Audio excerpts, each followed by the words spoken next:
Alright, welcome back to the channel.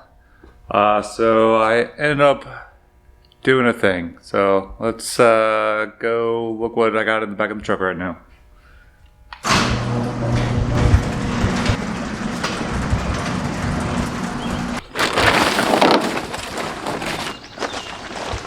Ain't she a beaut?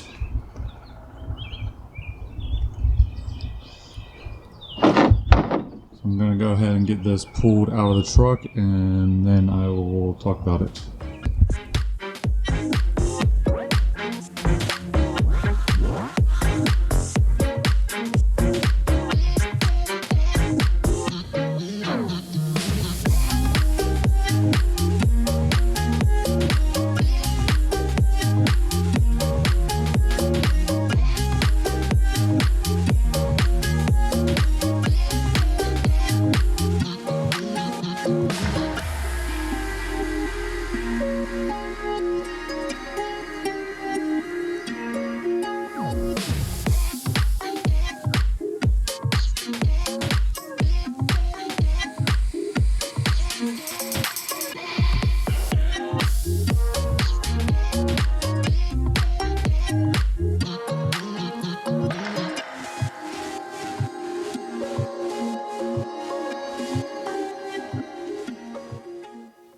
Alright, you know those times when you're just kind of cruising the classifieds, just seeing kind of what's out there?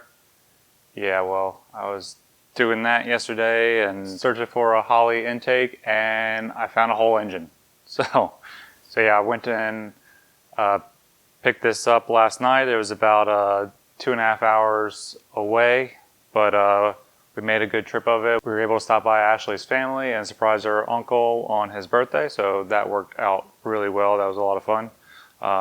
So this engine, it is a stock bottom end, but freshly built at the end of last year. It's got the Trick Flow 11R 170s aluminum heads with the 53cc chambers. So this is a head that I was kind of looking at. So I wanted to put more power in the Mustang and reduce weight. So I've been looking at some aluminum heads, and the Trick Flows are some of the best ones out there on the market. So, and the 11R is one of the newer design heads and is really good. So they make it in the 170, a 190, then I think a 205. So I was kind of debating between the 170 and the 190. The 190 I think would kind of be too big for a 302, but there are people that are running them on a 302 with no problem, and it kind of gives you room to grow if you wanted to. This car being mostly an autocross car and street car and everything like that, I wanted to keep the low end torque, so I was kind of leaning towards the 170s anyway, so it worked out as a good deal. So, and it's got the Anderson N41 cam. It's got the Holley SysteMax intake, BBK throttle body, Trick Flow adapter. It's got BBK headers that are ceramic coated. Overall, it's just going to be a good engine. It has low miles on it. He said he only drove it on the weekends and just got it fired up in October of 2020. And it works out also for keeping the car up and running as much as possible and as quickly. So I can just yank my engine out, drop this one in, hook everything up, and we should just be golden. I mean, it's a complete engine ready to go. So yeah, I'm excited about this. So this engine is probably going to be making about 3 to 350 at the wheels, somewhere around there, especially after it gets tuned. I won't have a tune on it initially, but I will eventually go and get it dyno tuned. So it will be a good step up from the engine that's in the car, which is currently only 240 horsepower, 280 foot-pounds. So this guy should get the car moving much better. in the autocrosses, I'm kind of feeling like it's kind of lagging in the mid-range. I'm not able to get to the top speed that some of the other cars are getting. So this engine with this cam and heads and everything should really wake up in the 3 to 6,000 RPM range over the GT40 setup that I have. I think the low end power and torque will be pretty much similar to my current engine, which is good. I don't want to be really spinning tires coming out of the corners any more than I already am. But after 3,000 RPM, the thing's just going to have way more area under the curve. The things that you find just cruising the classifieds. Wasn't expecting to buy an engine. Feel like I got a decent deal on it. You know, it would have been better to get it a little bit lower price, but it is what it is. It's you know, a complete running, ready to go engine, and then I can take my engine out and just sell it as a complete running, ready to go dynoed engine for somebody hopefully that, you know, is looking for that for a GT40 kind of setup. The only thing about this engine that I'm going to have to kind of do some research on and figuring out is the height of it. So right now I think it's too tall to fit underneath the stock hood that I have. He had a spacer on it. It looks like maybe like a 1-inch spacer. And that was needed to clear the tall valve covers, which are needed to clear the valve train. So I need to try to figure out what I can do to maybe get the valve train lower, to get like stock valve covers to be able to drop it down. I mean, I would like to keep the spacer because spacers do help. I mean, it gives it a longer runner length, which is good for low end torque. And it also helps keep heat soak of the intake. Since the spacer is not metal, it doesn't transfer heat from the bottom to the top. So I do need to try to figure that out. One thing that I might try to look into is maybe modifying the engine mounts or the K-member to just try to sit the engine lower in the car. But then I need to check the oil pan clearance. Luckily the car is just driven on autocross courses mostly, so I'm not too worried about damaging the oil pan. The car doesn't sit incredibly low. It's just a stock oil pan on there right now. Yeah, so I'll have to do some research and looking at things and see what I can do to try to get the engine lower, whether it be changing out some of this top end stuff or changing the mounting of the engine.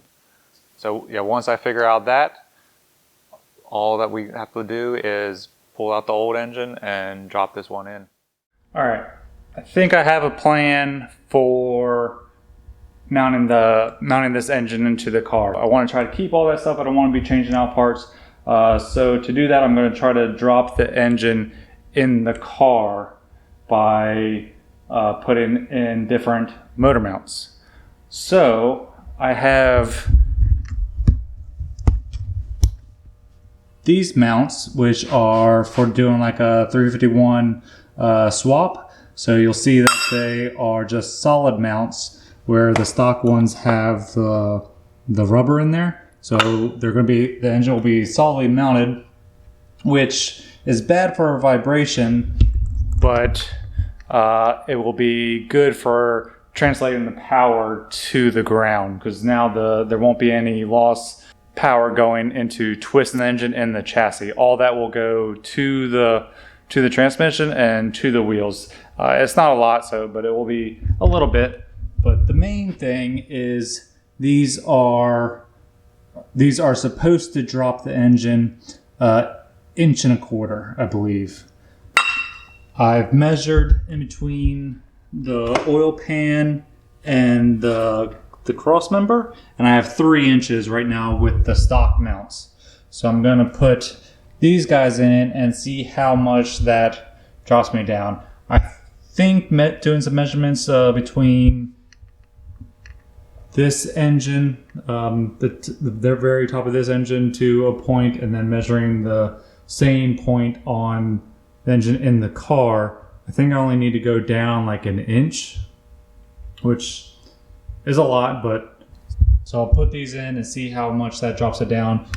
Also saw that the mounts that are in the car currently are like the upgraded polyurethane ones or something like that. So those ones are known to raise the engine up in the car some. So that is why my engine is having slight contact with the hood of the car. So if I had the stock mounts in there, that wouldn't be an issue. These should definitely get the engine low enough where I can put this engine into my car. But I'm going to install these onto this cross member that I have sitting here, and we'll get a measurement and see how much it will drop the engine down.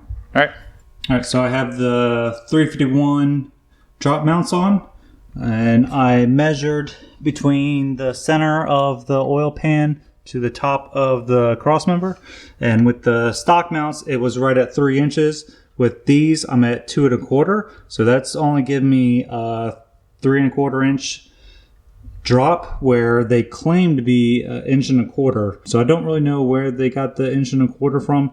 3 1/4 is more in line on the other mounts that I've seen.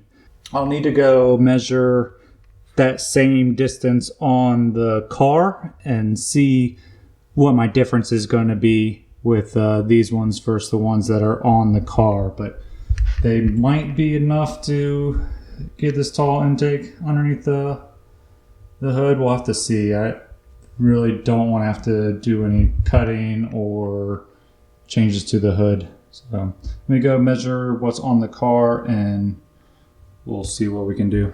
On my back, I went and measured the car the best that I can. It's kind of hard to get to the same place on the car right now without jacking it up in there. But I think it's around 1 1/4 inch difference.